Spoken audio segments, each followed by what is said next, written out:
এখন বাজে 11:55। আমি এখন যাচ্ছি মুন্নির বাড়িতে। আমি একা না, স্বরূপও যাচ্ছে বার্থডে উইশ করতে। হ্যাঁ, তো আজকের মুন্নির বার্থডে। এই যে কেক, এই যে গিফট।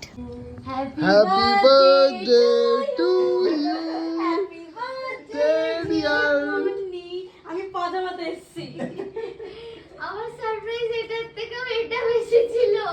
স্বরূপদা তো আসতে পারতো না বললো। তোর কাছে সব থেকে ভালো গিফট হচ্ছে আমরা এসেছি তাই। হ্যাঁ কালকে কোনো গিফট চাইবি না আমার কাছ থেকে। একদম এসব পেয়ে গেলি। না। এইটা কি দেবো? Happy birthday to you, happy birthday to you. Pushkar, হ্যাঁ। প্রণাম করি। একটা ডাইসন, একটা Lots of happiness and blessings.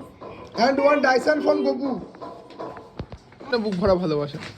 আর কৌশিকের তোর থেকে এটা। আমি 2 মাস আগে থেকে বলেছিলাম যে ব্যাগ তখন আমি চেঞ্জ করব যখন কৌশিকই আমাকে ব্যাগ কিনে দেবে। এবার চেঞ্জ করব ভাই। কালকে আমি বেরোবো। এসে তোকে ব্যাগ কে কিনে দিল? কৌশিকই। তুই কমপ্লিট। এবার পায়েস খাবো, বাড়ি যাবো।